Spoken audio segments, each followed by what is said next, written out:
$11,000. She was 26 anyway. She had limited value. That comment ended up costing a Seattle police officer his job. Breaking news tonight, Interim Chief Sue Rahr has announced tonight that she has fired Officer Daniel Otterer.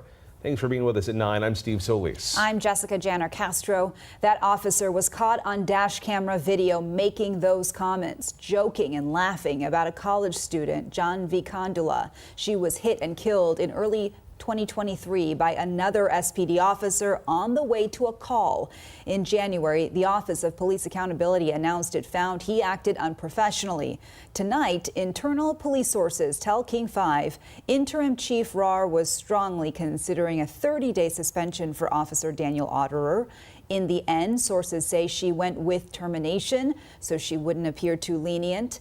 Tonight, Rahr released a lengthy statement saying she had to weigh the intent versus the impact of her decision, adding, quote, "There is no doubt that the named officer's cruel comments and callous laughter about the tragic death caused deep pain to Ms. Condula's family, but also immeasurable damage to the public trust of police in the Seattle community, across the nation, and around the world." But first, a Chicago police lieutenant relieved of his police powers after a shocking confrontation caught on camera. Our Tia Ewing spoke with the man who recorded it. Tia. Well, Scott and Dawn, this officer was off duty when all of this unfolded. I did speak to the man who recorded the video. He doesn't want his entire name out there in fear of retaliation, but we did do some digging and we found out this isn't the first time this officer has been accused of wrongdoing.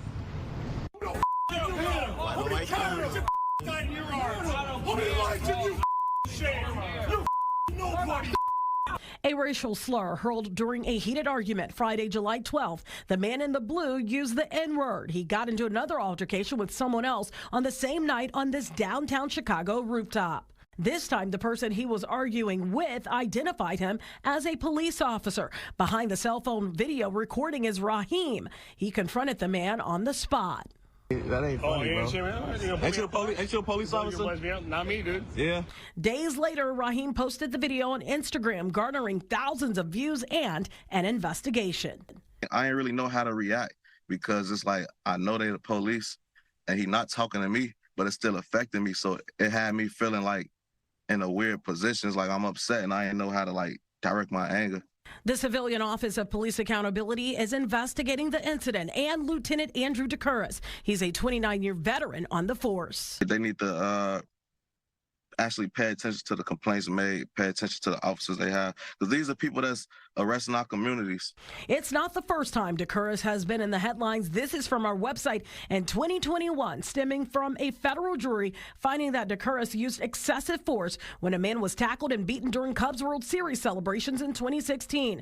The man was awarded more than $50,000. At that time, DeCurris had 73 complaints against him. DeCurris' police history hasn't all been marred by turmoil. In 2019, video shows he was honored alongside two other officers for rescuing a woman who was under attack. So I feel like they need to actually do something. Well, the Chicago police, they did confirm for us that DeCurris was relieved of his police powers on July 16th, pending the outcome now of this investigation. Live tonight, Tia Ewing, Fox 32 Chicago. Good morning and welcome to the Bad Apple Report. It's 7:30 a.m. bright and early right here at home on the range. Thank you so much for being here today, folks. You know, I really do appreciate it. And today's show is dedicated to the idiot cops around the nation who seem to be getting fired this week for being idiot cops. Oh, imagine that. There's so many of them, so little time. So let's get on with the show. Okay, yes we do have ourselves a bad apple here, folks. Montgomery police officer charged, relieved of duty. The Montgomery Police Department has announced that an off-duty officer has been charged with harassment. Oh, he's an off-duty officer. He's not an officer. The department says it has started disciplinary proceedings against 43-year-old police officer Cephas Dixon. Oh, Cephas. As a matter of transparency, MPD says it relieved Dixon of duty and placed him on administrative leave duties today after being made aware of the criminal charges. They put him on administrative duties even though he has criminal charges pending? Wow. Dixon, who was assigned to the patrol division, joined MPD in 2014. Oh, well, he's a shining example of the Montgomery Police Department, and he's doing administration for the department now. In this video provided by the organization's 7 Directions of Service, they say it shows Onslow County Deputy James DeLoe aggressively pinning a woman down, which led to his arrest Monday on charges of communicating threats, assault on a female, and false police report, related to what happened on June 23rd at Bridgeview and Cedar Point. He lost his job. He has 2 counts of communicating threats, non-hate crime. 1 count of assault on a female, which is, they didn't say it's non-aggravated. 1 count, false report misleading, not an obstruction of his duty and oath. The arrest warrant obtained by WITN states the former deputy, who lives at Bridgeview, quote, assaulted the woman by, quote, grabbing and slamming her to the ground, unquote. Another warrant shares DeLoe threatened 2 people, saying, quote, I will knock you out, unquote. Onslow County Sheriff Chris Thomas told WITN that DeLoe is no longer an employee for the department. Here we have another hero in the headlines. That's right, the Fall River K-9 officer has been arrested for domestic assault and witness intimidation. Oh, look at this guy. He looks like the guy at the block party that never talks to anybody, you know. A Fall River K-9 police officer was arrested last week on domestic violence-related charges and improperly storing a firearm near children. Mark Correa, who served as the department's K-9 officer, was arrested Friday and charged with misdemeanor assault and battery on a family member, along with improper storage of a firearm near a minor and intimidating a witness, which are both felonies. Oh, Correa was arraigned in the Fall River court that same day, and he's since been suspended with pay. Well, paid vacation for this guy, according to police. Fall River Police Department would not release a police report detailing the allegations. Why not? Saying it cannot be distributed because of the domestic violence charges. But the Fall River Herald News, which first reported the arrest, obtained a police report revealing much more details about the allegations. And Correa is due back in court in September. Oh, well-a-ty, well-a-ty, well. We're going to find out more about this goofball in another episode of the Bad Apple Report. For now, on with the show. Should that roof have been secure, period? That building in particular has a sloped roof at its highest point. And so, there's a safety factor that would be considered there, that we wouldn't want to put somebody up on a sloped roof. And so, the decision was made to secure the building. Okay, well, aim better. Those 2 words landed a Dallas police sergeant on leave as the department investigates a social media post following the assassination attempt. A police source tells WFAA the department got an internal complaint about the post made by Sergeant Arturo Martinez. Martinez has been with DPD for more than a decade. He's the supervisor of the robbery unit. Chief Eddie Garcia tells us when he saw the post, he was disappointed. That would be an understatement as to how he felt. He says the comment has nowhere in our police force or in society when it comes to law enforcement. Meanwhile, President... Okay, it looks like we've got another bad apple stopped early in his career. Well, actually, he looks young. He's 27 years old. He's just trying to fit in with the youngsters. Edinburgh juvenile corrections officer accused of groping inmate. Edinburgh, Texas, a juvenile correctional officer was arrested on multiple charges for indecency with a child, according to state authorities. Gerardo Puente, 27, was arrested Monday on allegations of child indecency by exposure and by contact. An investigation by the Office of Inspector General revealed 3 alleged incidents happened against the juvenile victim at the Evans Regional Juvenile Center in Edinburgh. This little boy's in trouble. Investigation details claim Puente reached over and touched the genitals of the victim while he was working at the juvenile center. The 2 separate incidents, the victim exposed their genitals to Puente at Puente's request, state authorities said. The alleged incidents happened in May and June. Puente was arrested on 2 counts of indecency with a child by exposure and 1 count of indecency with a child by contact. He can face up to 40 years in jail. Whoa. Bet he won't be looking like little young and spry boy after 40 years in jail. Anyways, for all 3 charges and is fined up to $30,000. The case is being prosecuted by the Special Prosecutors Unit. And there you have it. Does he look scared enough? Well, maybe his lawyer hadn't explained to him the ramifications of his actions.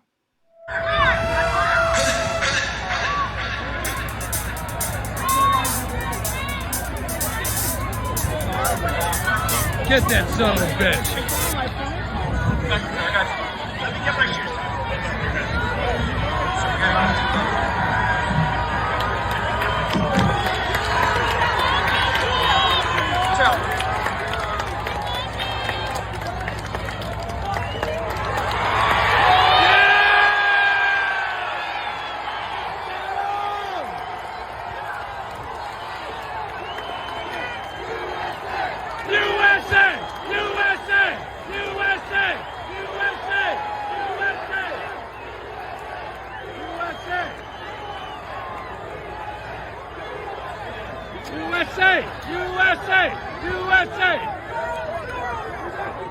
We like it down home!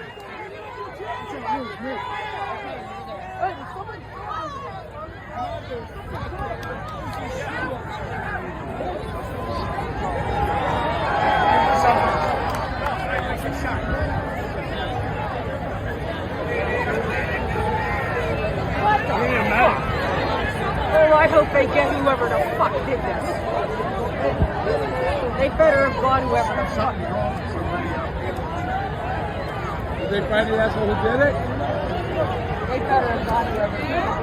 This post on social media has really ruffled some feathers. Take a close look. It says, "I'm reminded of a great song lyric. Well, it could have been a better shot." And Fox 23 confirmed it came from the account of Tulsa Police Lieutenant Darren Ehrenrich, who goes by Darren Eisenrich on Facebook. We have interviewed Lieutenant Ehrenrich on several occasions as he is the lead detective of the Special Victims Unit. Most recently, we've highlighted his efforts and successes in using old DNA sex assault exam kits to bring charges against offenders in cases that had gone cold. We found several repeat multiple offenders from going back and doing this work. It's this continual pursuit of protection and justice for victims that made a lot of people question the content of the Facebook post, which presumably is talking about this moment when former President Donald Trump was nearly assassinated at a rally in Pennsylvania on Saturday. To get a better idea of the implications this could have for Lieutenant Ehrenrich or possibly even the department, we came and talked with Tulsa attorney Tim Gilpin. On its face, the post is not appropriate, and particularly at this time and date. Here are more screenshots of the comments on the post. You can see some people said he probably needed to take the post down, to which he replied, nah. And former police chief Chuck Jordan, you see it there, calling the post unbelievable. You'll also notice a change of profile picture for the account. This is a picture of Trump photoshopped onto the infamous portrait of Vincent van Gogh with a bandaged ear. You may remember Van Gogh chopped off his own ear. Trump was shot in the ear. Hopefully it's an unpopular opinion to many, many people of both sides of the political spectrum. Getting down to the nitty-gritty, because everybody knows, hey, that kind of bothers me up Right. top. Right. Why does it bother you? I think to me, when I was thinking about it, the thought process is a police officer takes an oath to protect and serve everybody. Everybody wants to feel like when they come up against this authority figure, they're being treated fairly. I went and found the social media policy for the police department. It is lengthy, but a small part of it reads, quote, "Employees shall not publish or post any content on social media that is defamatory, obscene, or unlawful, that may impair or impede the efficient operation of the department, that interferes with the ability of supervisors to maintain discipline, or is made with reckless disregard for truth or falsity." The department told me the chief is aware and they have launched an internal investigation into the matter. Now we will just wait to see the outcome. Gilpin says the only thing working in Ehrenrich's favor at this point is that the account did have a different name, and nowhere on it is he identified as a TPD officer. Gilpin also told me he does not believe this will affect any of the criminal cases Lieutenant Ehrenrich is currently working on or has worked on in the past, simply because his post did not specifically talk about any TPD cases. Dang. And you thought it was just the rats of New York that you had to worry about biting your feet. Well, I mean, different kind of rats. Okay, New York City council member arrested accused of biting a police officer. What? Okay. Let's give her the benefit of the doubt. Maybe she's just got a taste for bacon.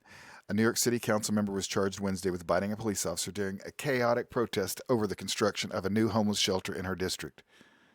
Okay, that doesn't seem very nice, lady. Okay, Brooklyn Democrat Susan Zhuang was released without bond after being arraigned on a felony assault charge and various misdemeanors and violations. Lady, you sink your teeth into a cop, and I think that's a felony, apparently. Her office had no immediate comment, and it was not immediately clear who represented her in court. Templeton? Okay.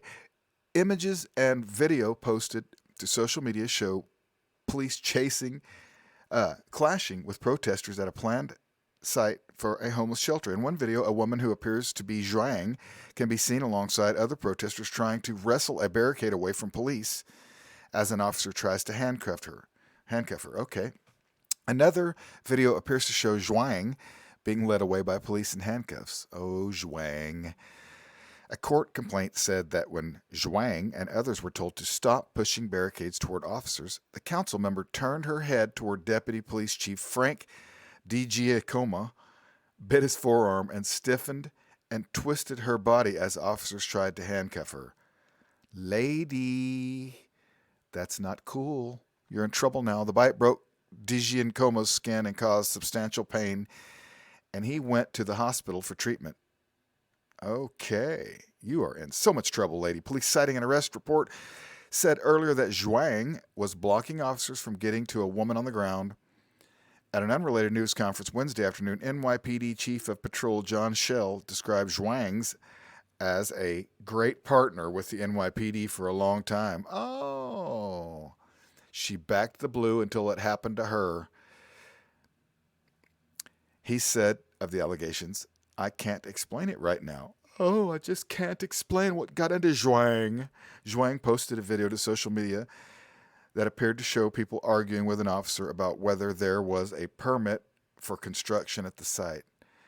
Okay, lady, pick your battles, but when you do, keep your teeth to yourself. What the Secret Service knew about the shooter minutes before Donald Trump took the stage. About 10 minutes before former President Trump went onto the stage, they had gone from looking at this guy as suspicious to now looking at him as a threat. I see an individual on the roof with a weapon. He saw the shooter. He did. Your officers are on patrol. They hear that there is a suspicious person on the rooftop. What did your officers do?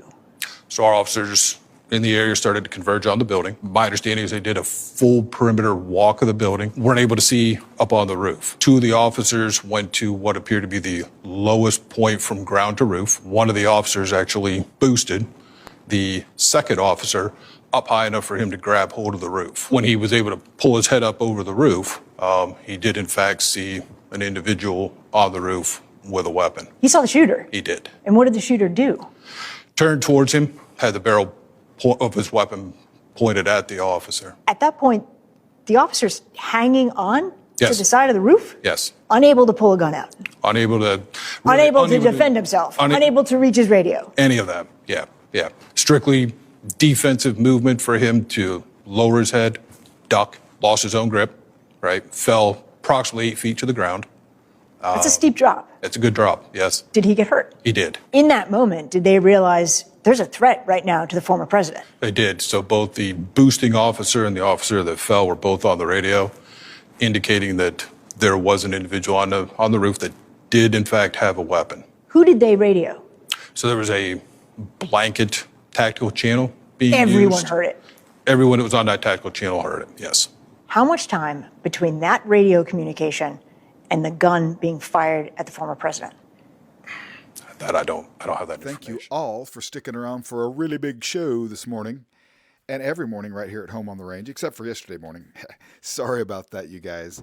Once in a while out here on the farm, I have a lot to do, and dozens of acres requires at least a day off every now and then. So you guys are wonderful. I really do appreciate it. Sorry I did such a long report today, but we had to do it.